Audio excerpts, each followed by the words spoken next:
Good evening, everybody. I'm so happy to be here again with you, and I'm gonna sing a couple of songs, preparing our environment for our night, for our speaker tonight to listen a little bit and learn a little bit about the gospel according to Spiritism. So everybody is welcome. Love in action.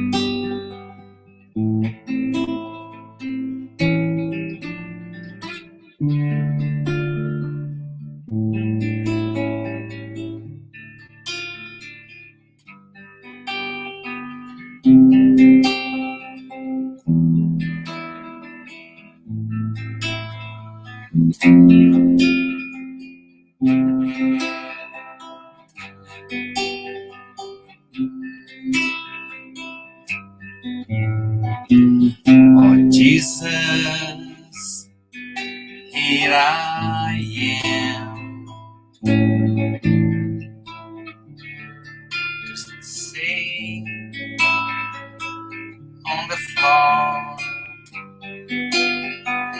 to say thank you, my Lord, for the life that come through this door. Your love is the key to change the entire world. Using these chains wisely, we will live in peace and harmony. Now I understand, helping others is helping myself. Your words now I saw crystal clear. Your teachings have no frontiers. To see all this transformation, we just have to put love in action. Now I understand, helping others is helping myself. Your words now are so crystal clear. Your teachings have no frontiers. To see all these transformations, we just have to put love in action.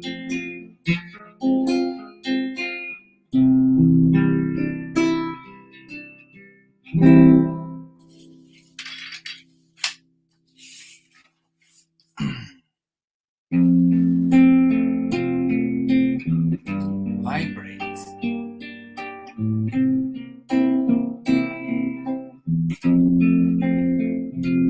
When life lends a hand, it's time to open up your heart. It's time to love one another. It's time to take part. Vibrate always,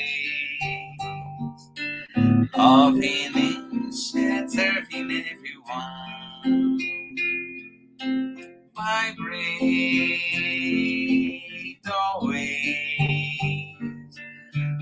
loving and serving everyone.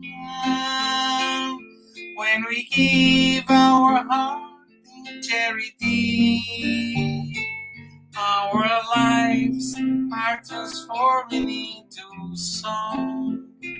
Our dreams become reality, and we join Jesus for eternity.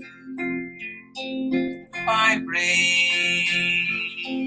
always, loving and serving everyone. Vibrate always, loving and serving everyone. When we give our heart in charity, our lives are transforming into songs. Our dreams become reality, and we join Jesus for eternity.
Another day, another flower, another minute past the hour. Someday the sky is blue, and suddenly we can't see through. And every day is a fresh new start, When the sun turns off the moonlight, we get another chance to choose the road we want to cruise. And on the other side of the mountain, there's always a whole new road, a new beginning calling after every end. There are a million reasons to pick you up after every fall. It's always a win in the new round.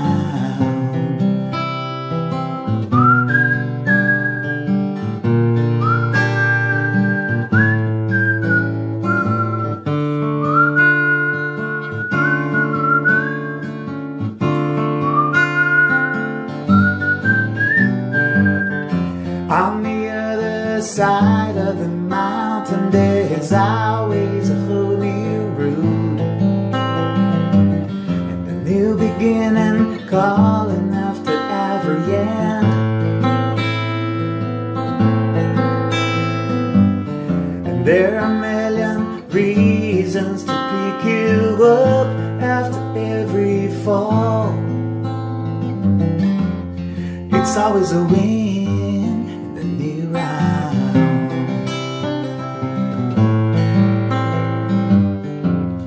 It's always a win in the new round.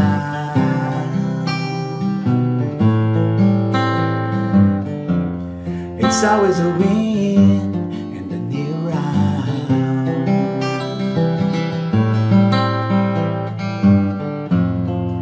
It's always a win in the new round.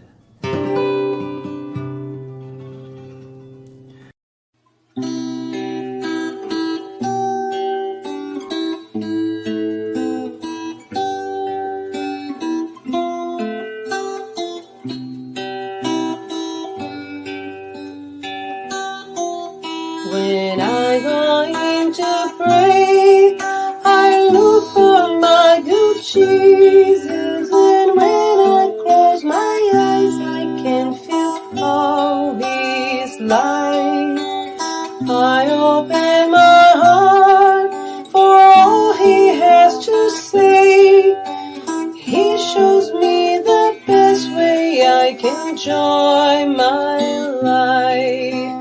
Jesus, Jesus, they never we apart. Please bring all your light to shine inside my heart. Jesus, Jesus, I can be content. I have your endless love and your protecting hand.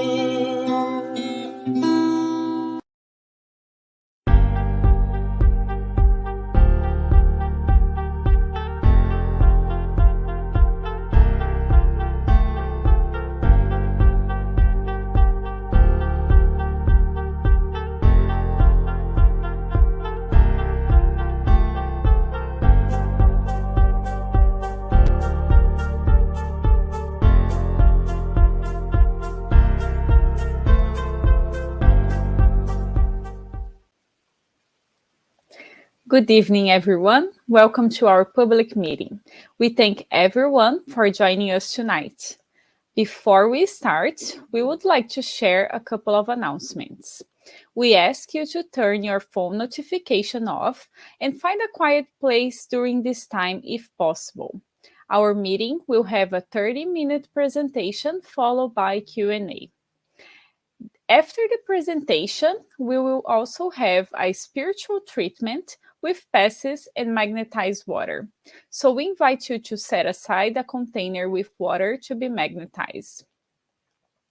We would like to announce that our public meeting is being retransmitted today by Continental Concafros Americas through their Facebook and will also be retransmitted every Wednesday at 8 p.m. East by Kardec Radio through their Facebook and YouTube.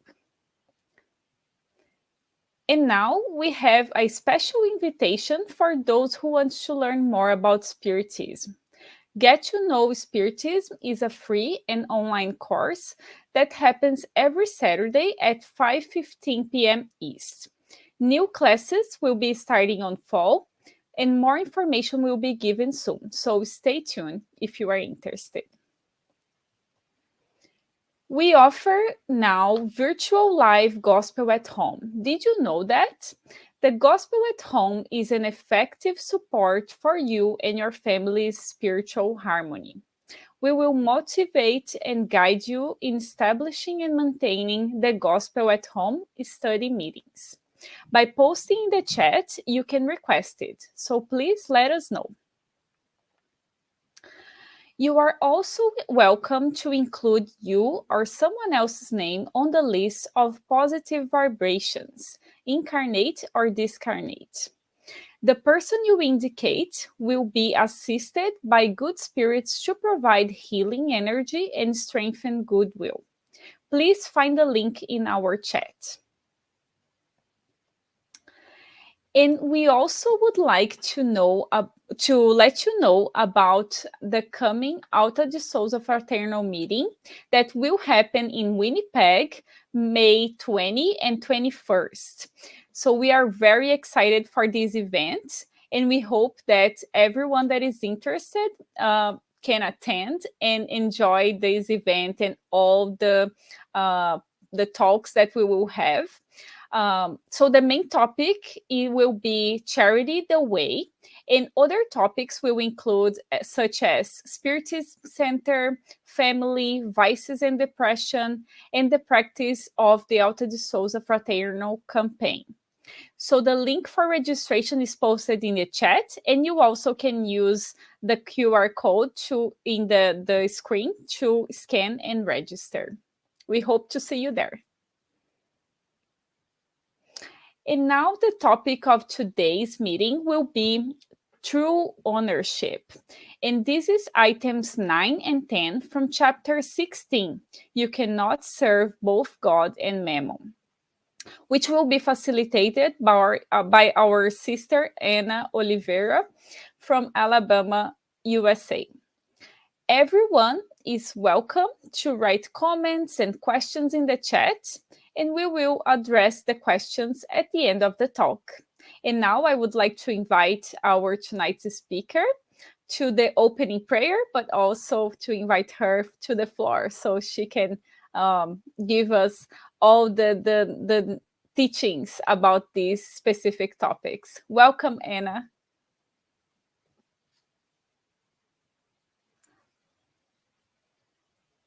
Oh, it's muted. Hi. Hi, Anna. It's so nice to have you here. Oh, thank you. It's always a pleasure to be with you guys. So good evening to everybody, on YouTube, Facebook, listening to us later on demand. And very exciting news about your fraternal meeting this weekend. So I hope everybody registers and comes and participates. And now we're going to go on and have our initial prayer, and then we will go on with the talk. So just so that we can focus a little bit more, that we can let go of the thoughts and the feelings that we had and we're feeling right now.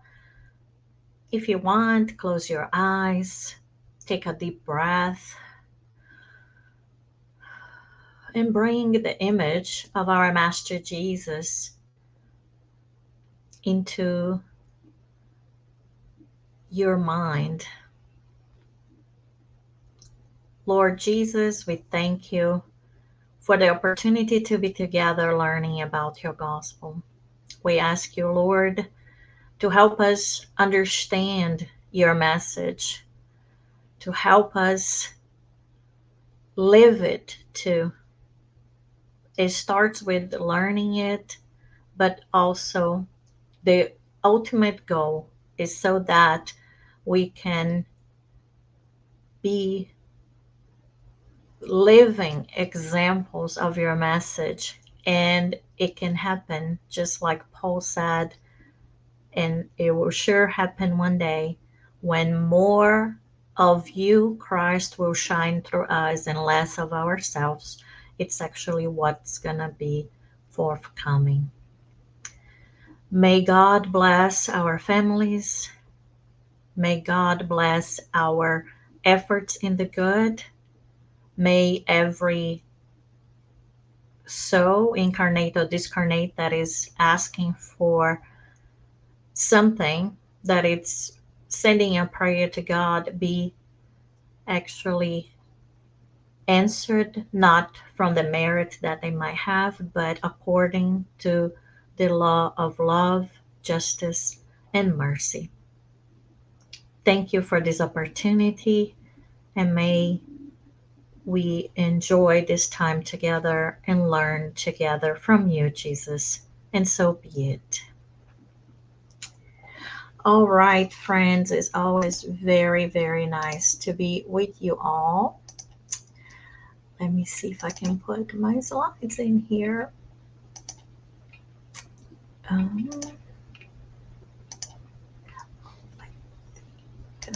need to maybe share the slides in here. Oh, there we go.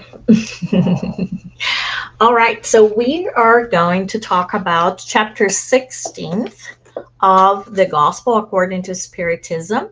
And the title of that chapter, it is not possible to serve both God and mammon.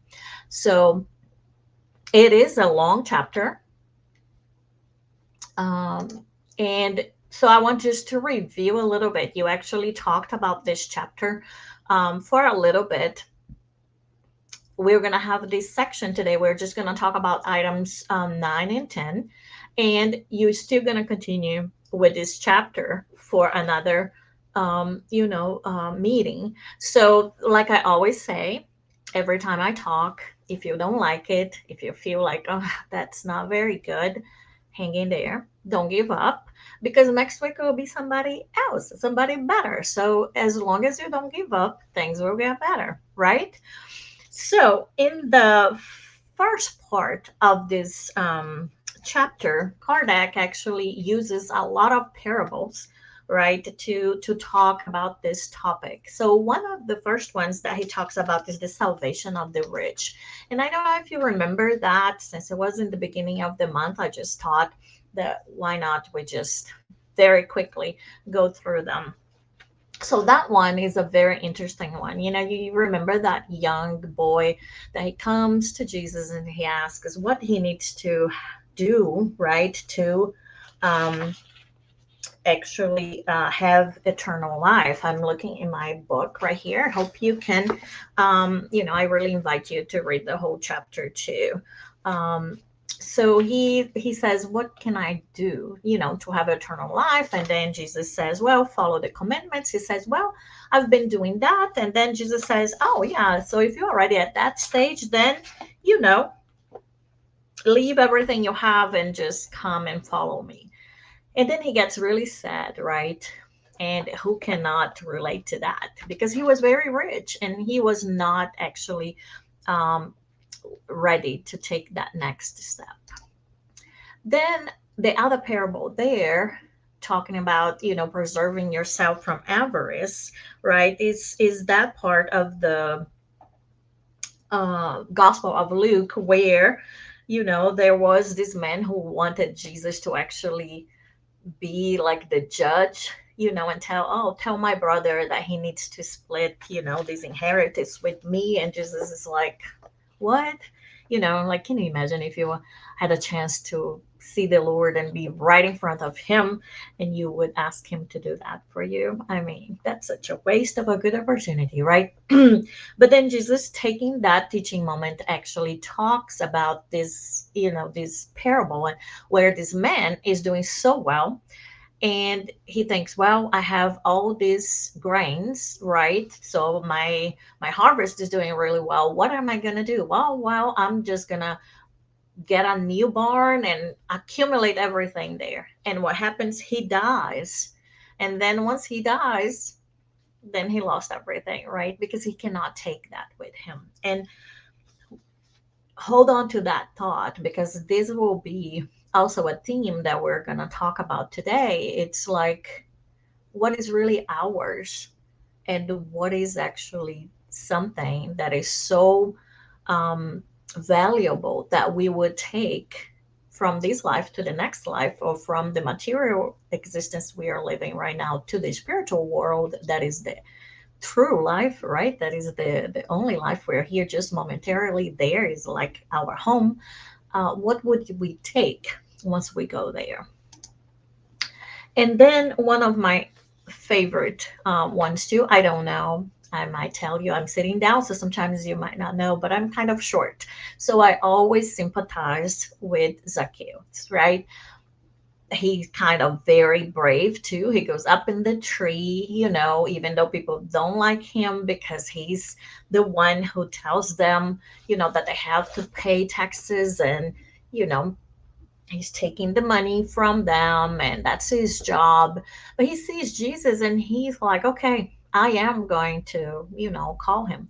And Jesus actually sees him over there and says, Zacchaeus, I'm going to be to your house today. And he's like, what? And people are also looking around. And actually, that is a pretty good it's a turning point in Zacchaeus' life. It's when he really sees what he has done wrong, and he says, "Well, I'm going to repay according to the law what I did wrong." And Jesus says, well, the blessings came to salvation came to this house now, right? Because he was lost, and then now, he's because he says, like from here, because the Son of Man, right, Jesus says about himself, has come to seek and to save those who were lost. And then there's also these other parable of the evil rich man, right? So we have this man who is very rich, is eating all of that, and then you have this beggar, I think his name is Lazarus, and he does not even have enough. He's sick, he's hungry, and he just eats the little crumbs that come out of the very, very wealthy table of this guy. But then both of them die. And then, for our surprise, so again, think about this image. This was the situation, right, while incarnate. And when discarnate, then for the surprise of the bad rich man, he is actually in kind of what you consider hell, and Lazarus is actually in a good place. And then he asks, right, that Abraham actually come and tells his family members, kind of like, I didn't hear my lesson, and here it's so hot, and I'm so thirsty, and I'm suffering so much. Go tell my family members to switch their ways. That way they can, not end up in this place like me. But, Abraham tells them, like, if they don't believe the prophets, they don't believe everything that is already there. And that's the case. Sometimes the message is already there, but we don't listen to it. Sometimes, we just have to wait for people. And we know that that's the law. You have opportunities, you have resources to know the truth. But if you just decide to not behave according to the law, the divine's law, the law of God, it's just a matter, you're just going to have to face the consequences, right? So it's not like punishment, it's just that each cause has a consequence, right? Each act, develops, a whole circle of events, or a string of events that will definitely come back for you to repair what it was damaged. And then we also have the parable of the talents, right? You remember? And for the longest time, I always really identified too much with that guy. Everybody receives one goes and does something, is industrious and multiplies that talent. But this one was kind of afraid and kind of lazy. So he just hides it, because that way he cannot lose it. So he didn't increase it, but he also didn't lost it.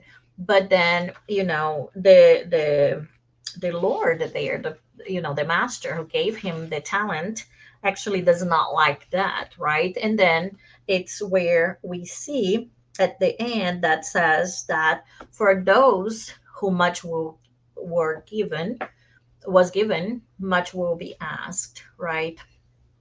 So just really talking to us that, if you have talents, right, we it's our responsibility to make them grow, right? That's what is expected of us. So today we are in this section that is the instructions from the spirit. So it's actually messages from the spirits. And for this section, we have one message from Pascal and from a protector spirit, for items 9 and 10. And we'll talk about true property, but the chapter continues, talking about the application of riches, detachment from earthly possessions, and transmission of wealth. So also after the parables, you talked a little bit about the providential utilities of riches. So we saw, right, and the trials of riches and misery and the inequalities of riches. So we earlier in this chapter, there is a very good idea. Sometimes we are wishing to be rich, right? To have material things. But we never think that that can be as big of a trial, right? It can be a challenge as much as, not having enough, right? So if you have a lot, there's a lot of temptations that come with being able to buy anything you want, to go anywhere you want, and things like that. So sometimes we don't think about that, but it's important for us, Christians and Spiritists, to think about that. All right, so now let's go and talk about the items for today. For my task for today. So I wanted to bring this verse from Luke chapter 16, is verse 13, because I think this is the main idea, right, for this chapter. So it says, no servant can serve two masters, for either he will hate the one and love the other, or else he will hold to the one and despise the other. Ye cannot serve both God and mammon. So here Jesus is really telling us, right, you have to see who you follow, what kind of guidance, right? What is the approach that you want to have with your life? You cannot try to do things both way. And remember, Jesus also told us to be very assertive, right? Not violent, never. But not violent or ignorant with other people, not to impose anything, but to not be in the maybe, right? So he's saying here, don't serve two masters. If one master is asking you something that is different from the other, you have to choose a side, right? So he also said, be your yes, be yes, and be your no, no. You cannot say that, yeah, my yes is yes sometimes is no. So, it's not very good, to be on the fence. So what did Jesus want us to learn from this lesson, right? Telling us that we should not have two masters. And with all these parables, right, about riches and what it means, and examples of people who misuse riches and what happened to them, right? So I think, what Jesus really wanted to show there, and that's not my original idea, but that's just some other, also, from other spiritists, talkers, like speakers that who have much more experience than I. But that really hit me and touched me when I heard this thing that, the idea at the time of Jesus was really that if you are a godly person, right? So let's say if you're a Christian, you accept Jesus or you accept God, then you had to be somebody who was wealthy, right? So you had to be rich. you had to be prosperous, so not just rich, you had to keep getting richer and richer because you have the favor of God, right? Then you also had to have a long life, and you had to be healthy, right? So if you by mistake, or in any other scenario outside of being rich, prosperous, have a long life and a healthy life, not be accepted, or will be interpreted as someone who does not have the favor of God, or who's not following God's laws. So really, Christ comes and changes that idea, right? Telling us that it's not like that. And if we see the lives of the Christians, we see that they were simple people that lived to serve others, that did not accumulate riches and things like that. So he came to really break down that idea, that idea unfortunately still out there, right? They call sometimes, the gospel of prosperity. So you think that you are exchanging favors with God. So, God, if I love you, or if I follow your commandments, then I have to be rich. Like that younger guy that he was following the commandments and everything, but then when Jesus said, then sell everything you have and follow me, he was not able to separate himself from that idea, because probably, at culturally and at that time, that's what it was thought. So if you are not if something is bad in your life, it is because, God, it's not really happy with you. And we have changed this whole idea, right? And Jesus told us, change this idea that God is not there to punish us, that call him Father, that he's good, he's just, and he's merciful. And the Spiritism comes also to explain to us that it's not like that. That, there, if God is just, there is a justice in the suffering and in all the things that we go through in our lives, right? So when we look more closely to this two sections of the gospel, we're going to talk about true property. So one question that keeps resonating is, what is really mine? What is considered my property? What can I say, okay, this phone is mine? Or what else can I say for sure that is mine? Because the spirits, they start talking, and the message from the first spirit, Pascal, starts saying the only true property that man can own is that which may be taken with him on leaving this world. And we never think about that. We usually think about it like that. What do I have now? That's how I define my true property. But see, here the spirits are asking us to think about it in a different way. Whatever is truly yours is whatever you can take with you once you leave this world. So it starts to keep us thinking, right?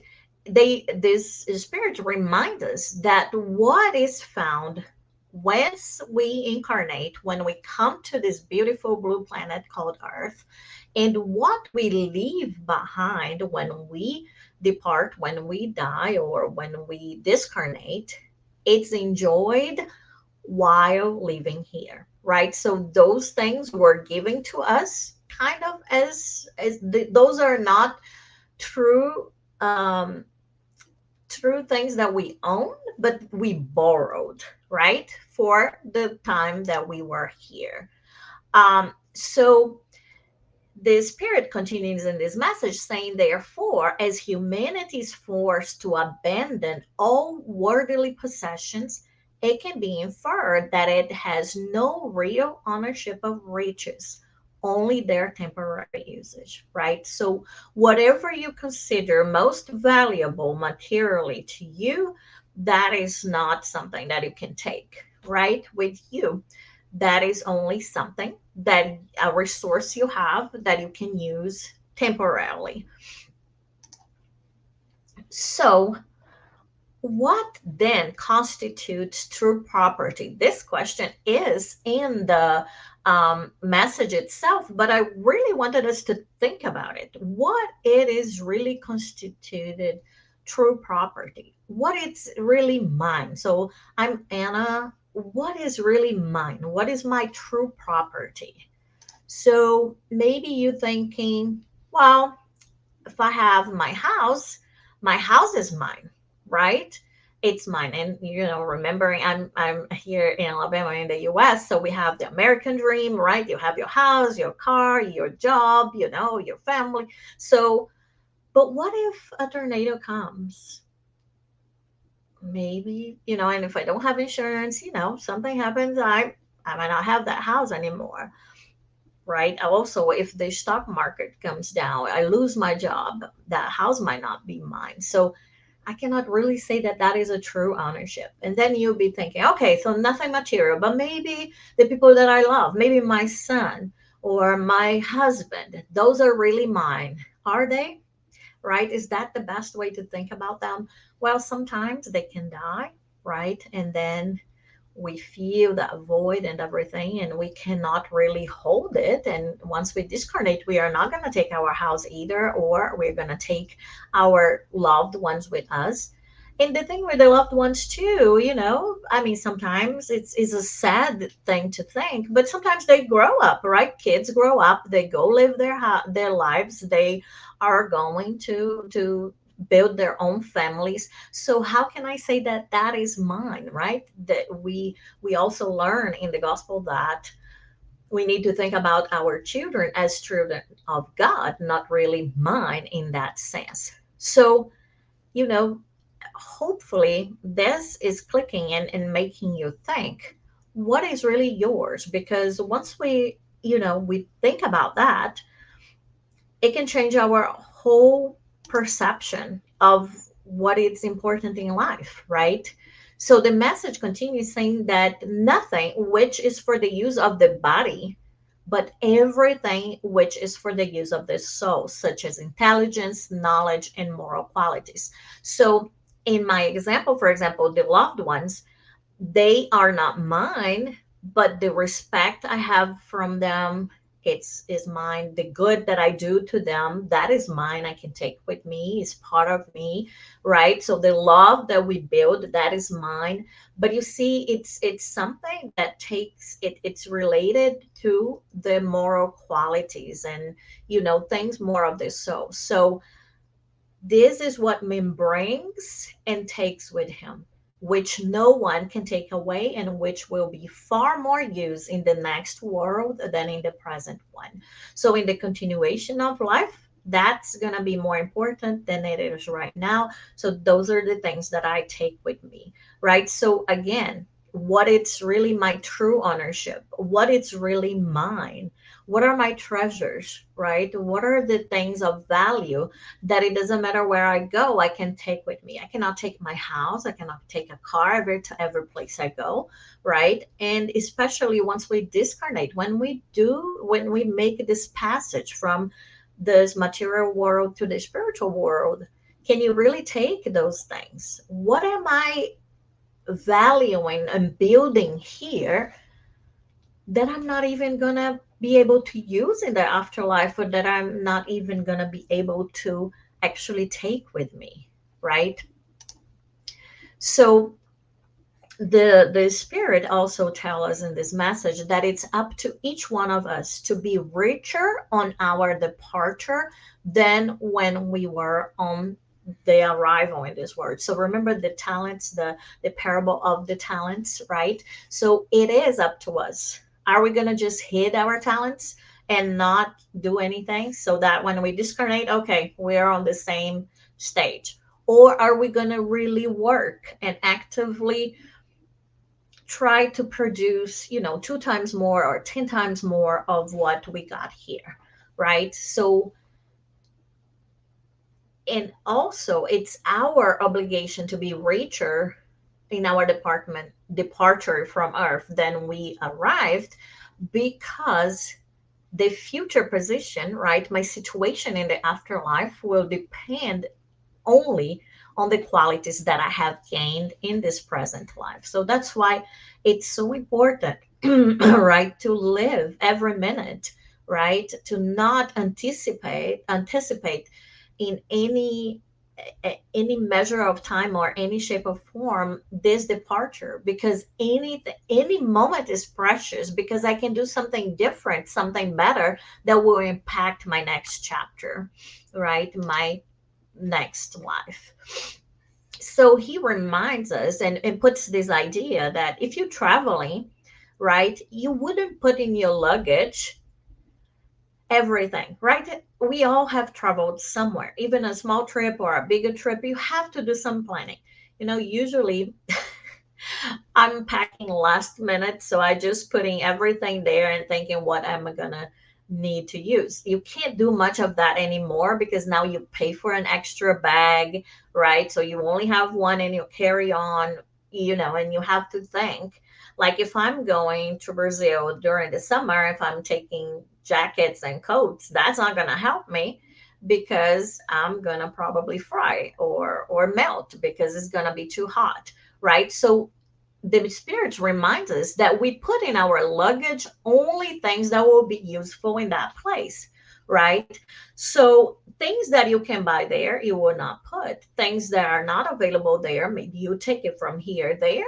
And the same thing sometimes, like my luggage is also full of things that I can only find there because I want to enjoy those things a little bit more, right? So but is the usefulness, you only have this space, so you have to fill it with things that will help you once you reach there. Not right now, but where you going. So proceed in like manner in relation to your future life and provide yourselves with all that can be of use to you there. So that is the advice that the spirit give us, right? Think about what are you putting in that luggage. Are you putting a lot of things in your luggage that are not going to be helpful there, or even that you might not be able to take? Maybe it's one of those items that once you get to the airport they take out of your baggage because it's not allowed to enter in that country, right? It's not going to You're not going to be able to take it, or it's too big, right? Is that what you are focusing your life, your efforts, your precious time with, right? So I think that is a very good idea. And he reminds us that if I travel, because he says that it's what is going to be useful there. And especially we need to make sure that we are multiplying, right, these riches that we have, the good things we have, so that we can use that in the next life. So he reminds us that if I don't have that, then that it will impact where I'm going to be in the next life. Just like if you're traveling and you have a lot of money, you might stay in a 5-star hotel. Maybe if you have a smaller budget, maybe you're in a 3-star hotel. Maybe if you have no budget, then you're looking for your friends, for your family in that city, asking somebody for you to just, sleep in their couch or do something like that, because you don't have money to pay for anything better. So you can complain, right? You have to accept something. And if it comes very simple, if you have a very rich friend that has a very nice house, great. But if not, if your friend is simple, then whatever they can provide, right? So remember too, it's this multiplying also affects how our life is going to be, because the life is a continuation, right? So all these earthly experiences, all these incarnations or these births, right, that we have, they're like chapters in a book. And guess what, whatever happens in chapter 2 depends on what happened in chapter 1. Whatever happens in chapter 10 has something to do with one of the previous chapters in that book, right? So everything is connected, and all these births or all these incarnations, all these experiences make your total story, right, of your life. So he says the same applies to man on his arrival in the world of the spirits, for it will depend entirely on what he owns as to where he will go. nor will payment be made in terms of gold.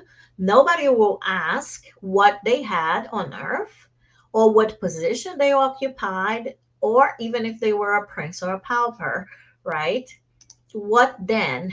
It's going to be asked. So they will be asked what they have brought with them.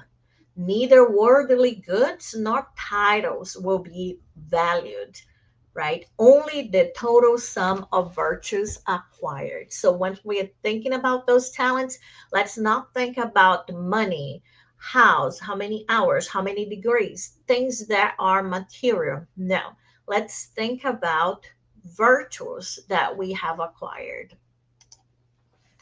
So the spirit keeps, giving us these ideas and more images and more comparisons to make this really clear. So he says that if it's really moral, what is important, remember that that parable of Lazarus, that was the beggar, and the very rich man on incarnated. One was really rich, the other one was really poor. Once they discarnate, they switch spots, right? They switch places. Now Lazarus is in a very good position, very comfortable, while the bad rich man, right, it's in a very uncomfortable position, right? So in this sense, the spirit tell us that it's possible that this simple worker be as rich or more rich than the prince, right? And it doesn't, you cannot even use this as an excuse. You cannot, being prince or royal, you cannot say that your entrance in the next world was paid for in gold, because that will not work, right? And then the only reply to that justification, if you were to use that excuse, would this person would receive, is that no one may buy a place here. It must be conquered by each person by means of doing good to others. So again, that's the kind of currency, is the charity, is the doing good. Earthly money may buy land, houses, or palaces, but in our world, or in the spiritual world, everything is paid for by means of the qualities of the soul. So the qualities of the soul, it's what is most important. So this is also a question that is there, and I really hope you can think about it, right?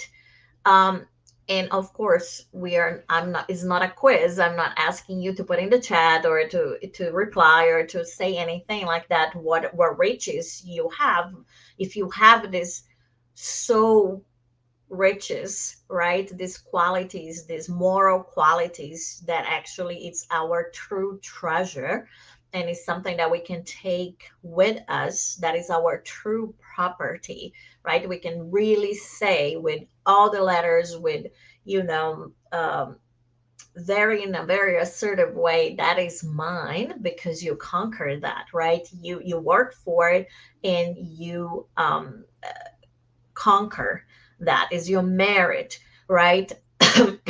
So are you rich in these qualities? I hope we can reflect on that too.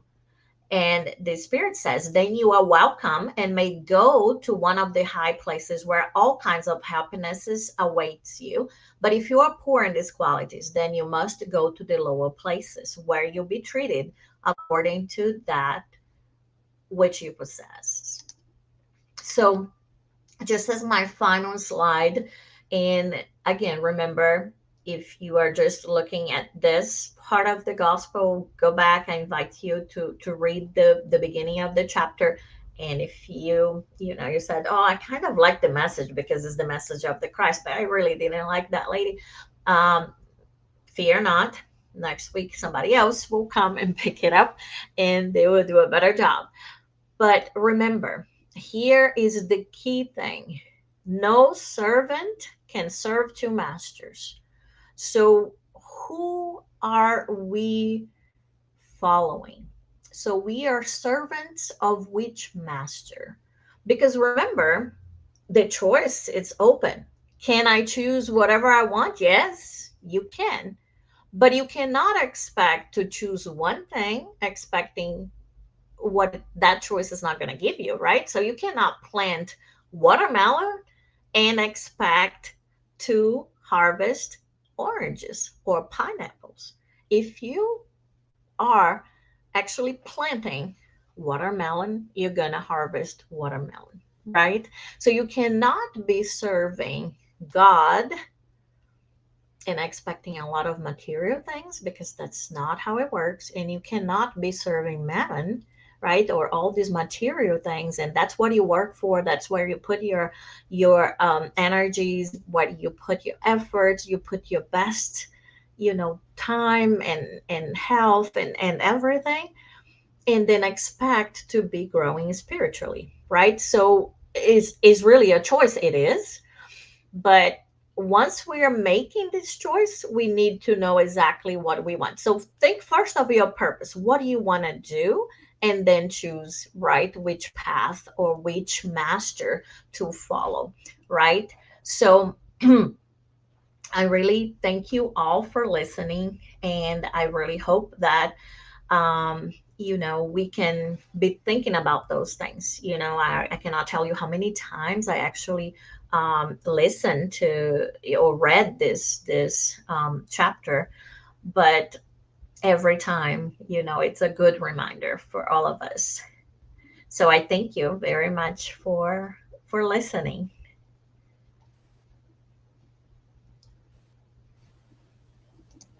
Thank you, Anna, so much for your presentation and reflections on this topic today. And it just made me kind of reflecting a lot of things. It reminded me a video that I saw about like a lady. She was just being kind of like interviewed in the street.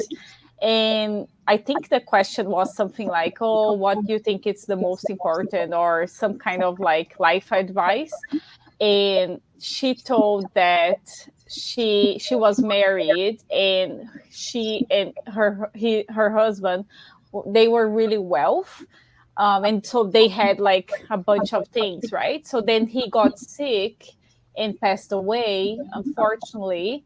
So for her, she said that like that was the time where she saw that like this doesn't really matter, right? Like what you have. And this talk today kind of like remind of that.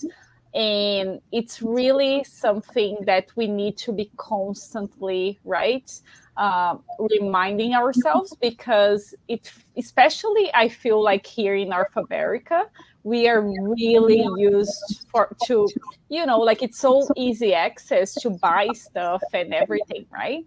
Like material, to be kind of like in that mindset of like I need to achieve more and more.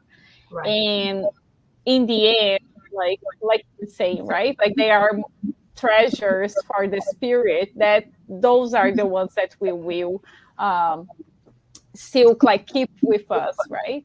Right. I think you bring a very good point, that the more materialistic, you're the place you are, because we are influenced by the environment that we live to. So if Culture, you right? turn on the TV and that is like buy this, have this, or if you talk and the whole expectations from outside, the message from outside to inside is really saying have, Mhm. you have to be the one pushing the message from inside out. Be, right, is what Yeah. I am, not what I have, that is important. But that it's so hard. It's hard for us as adults, it's hard for teenagers and for Yep. kids. And because then, like, I mean, after you have a certain age, you're like, okay, I don't care much of what people think of me and everything. But the younger you are, you really want to fit in, you want Mhm.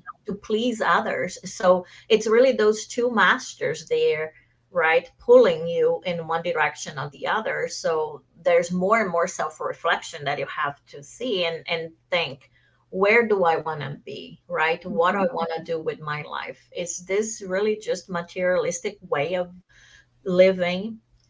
Am I really happy? Am I really Mhm. fulfilled? Or am I just getting sicker and I'm Mhm. just really tired and I'm not happy at all because all I do is kind of work and seek things that others are telling me that are important, but I really don't think that that is that much important, you know?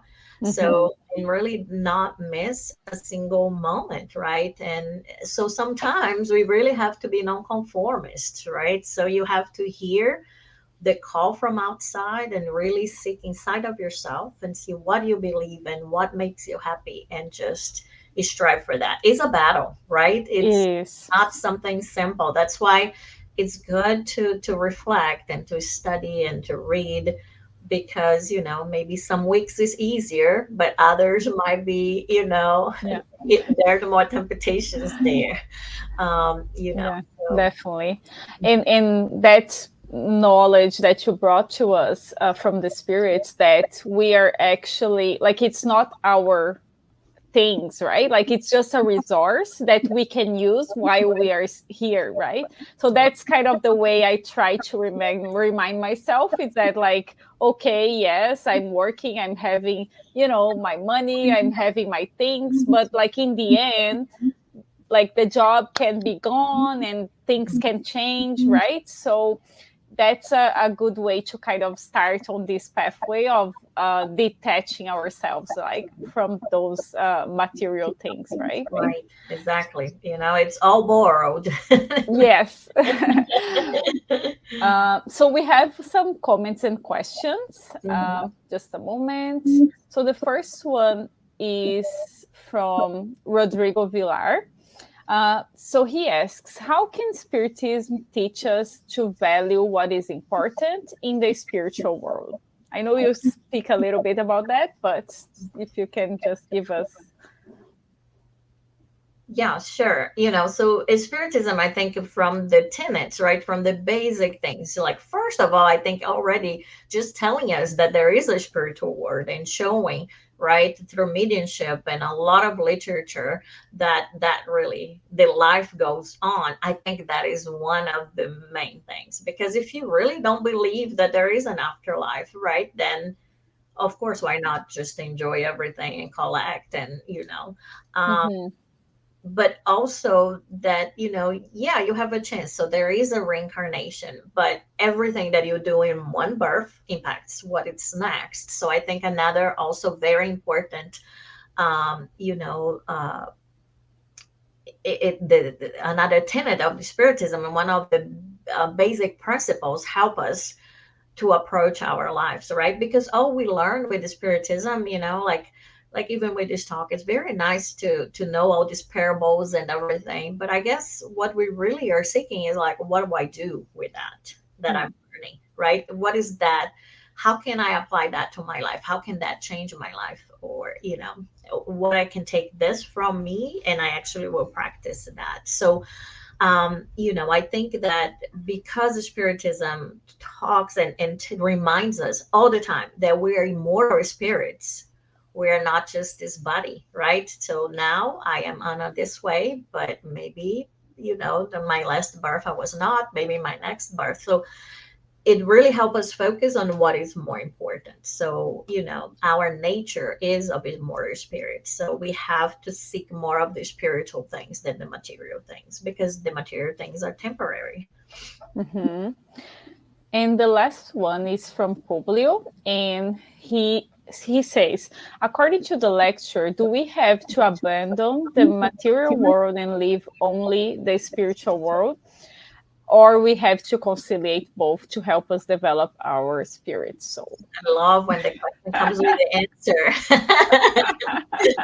So that's very good. Yes, we have to reconcile. So remember, I think this is something that is more stressed, like in the previous sections of that chapter, that, sometimes, and there's even a little book called Money, and I think it's a small one. I think maybe it's from Emmanuel, if I'm not getting the spirit author wrong, but all these riches, all of that we have and we are borrowed, it's is from God. So all this providence and all this, that we have, it's good. All these resources are good. So money is not bad, right? Sometimes people even complain like, oh, is the church not going to charge you, or the Spiritist Center? Should I not give money to the Spiritist Center? But how do you expect the Spiritist Center to have a clean bathroom for you to use while you're there, or Mhm. to have lights on so that, or to have internet so that you can transmit the thing? So, we live in on this earth, right? We're incarnated here, so here's where we have to learn. So we should not, the spirits tell us that we should not put more. We already have enough challenges in our lives, so we Yeah. shouldn't be putting more difficulties in our lives, right? So it's not that if I can have nice things, I should not have them, right? Mhm. It's not that I would come here with my ragged clothes or something, right? No, that's not the truth. But the problem is when that becomes the whole focus of my existence, right? Mhm. All my energy is in the way that I dress, or not in the way that I am, but the way that I dress, or it's in what I have, right? So then I'm neglecting other parts of my life. It's all about the focus, and all about balance, right? Mhm. Of Yeah. course, we live in this material world. Nobody should be going hungry or living outside and not having a house. That's not what we are advocating at all. But what we're saying is, once we have these resources, when you have material things, try to share, or try to do the best use of them that you can. And like you said, try to detach yourself so that doesn't become who you are or Yeah. what you are, but that is just an accessory that you have. It's part of your life, but it's not your whole life, because in truth you are a immortal spirit, and the only thing you're going to take from here, it's what you really are, all your moral virtues. Oh, thank you so much once again for your time here and for all this great talk that we had today, It's always and reflections. always a pleasure. Thank you so much. And thank you all for the participation in the chat. And now we will move on to the preparation for tonight's spiritual treatment. PES is the transfusion of spiritual energy with the goal of assisting with our physical, emotional, and mental balance. PESs help us to restore a state of harmony and peace by replacing negative energy with healthy and positive energy. In order to receive the best benefits from PESs, please follow the audio instructions or remain in prayer. You may close your eyes to help mentalization. During the PES, the water that you set aside will also be absorbing the spiritual energy that your family and you can benefit from. We will now make a prayer in preparation for the PES, which will also be our closing prayer as well. So I invite you, everyone, to join me in this prayer. Let's close our eyes once again and elevate our thoughts to our Master Jesus and to the friendly spirits that are here with us today. Thank you, Lord, for this great talk today. May everyone start applying what they learned today with Anna in their daily lives. And may we receive also all the benefits of the spiritual treatment that will start soon. We also ask for your protection and blessings for the week that we still have ahead. And may you be with us today and always. So be it.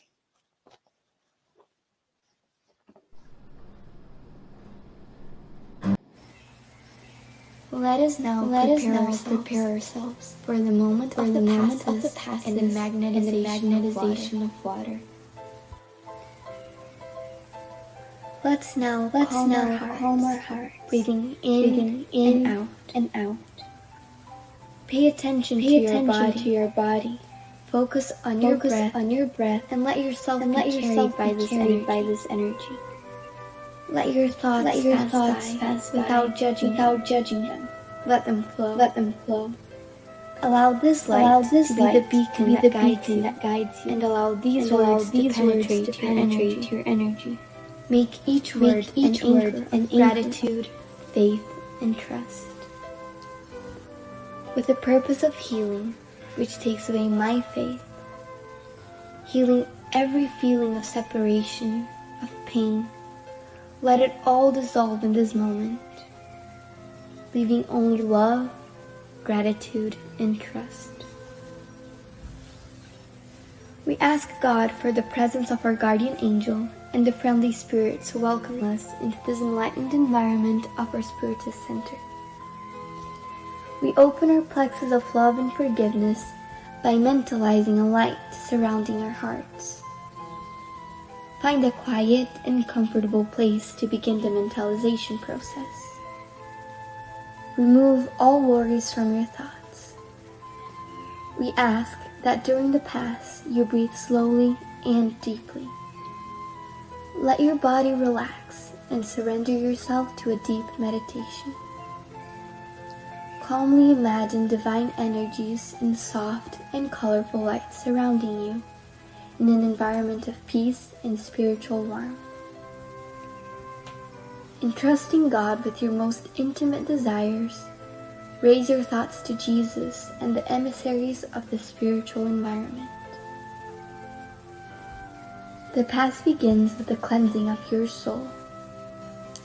Imagine a waterfall of crystal clear water pouring over us, removing all the feelings that keep you away from faith and trust.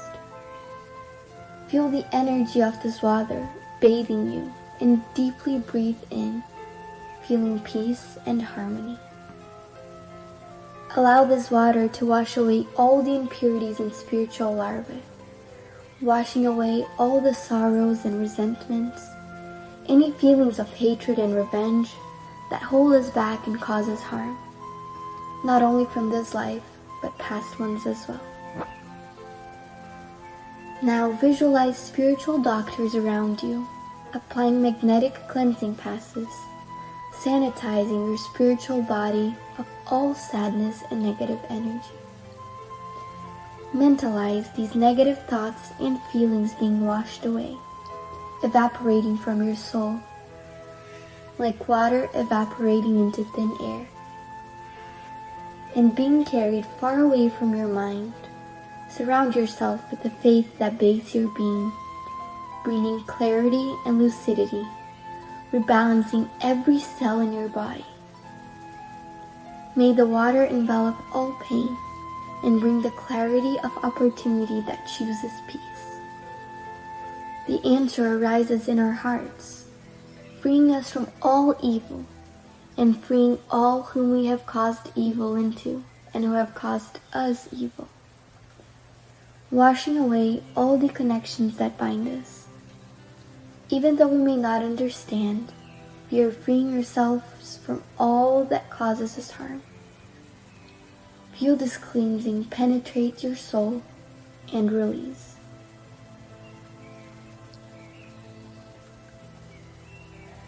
Now that we are spiritually cleansed, imagine yourself surrounded by the light of love from the hands of Jesus. At this moment, sing words of faith and gratitude, being faithful to the light that exists in me, planted by the zealous Father. Imagine the sunlight that surrounds and enraptures, freeing us from the chains of everything that holds us down, strengthening your faith. Allow yourself to trust in this light, surrender to it, involved in pleasant feelings and feeling relieved to receive the strengthening lights. Mentalize your spiritual mentors now applying divine light for the strengthening of your mind and your emotions, leaving you feeling emotionally revitalized. Let us now mentalize the magnetization of this water.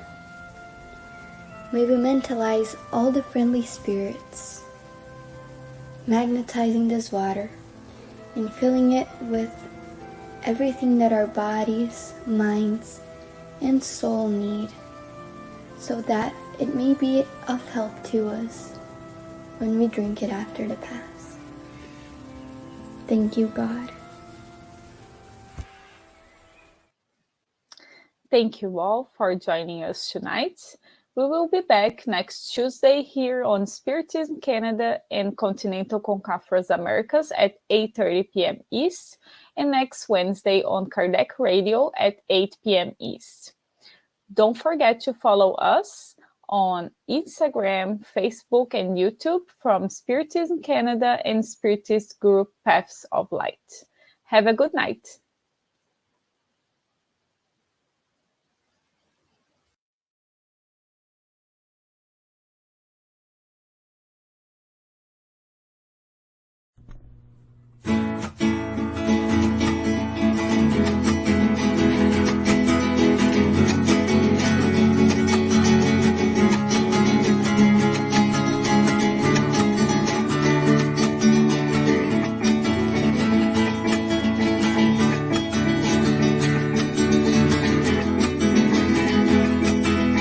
Come on, my friend. Come to the light. Here with our heart and soul, let's follow Jesus Christ. Let us preach the peace. Let us preach the peace. Let us preach the love.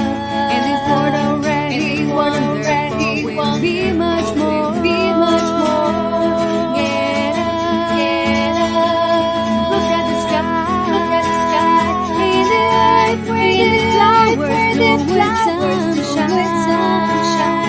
Let's hold our hands and be together on this road. Then we take peace and love and spread it to the world. We'll fight, laugh, and shout out. Show it to the world. Always follow the footsteps of our roads that I show. So we see the peace like that, shining, really bright and bright.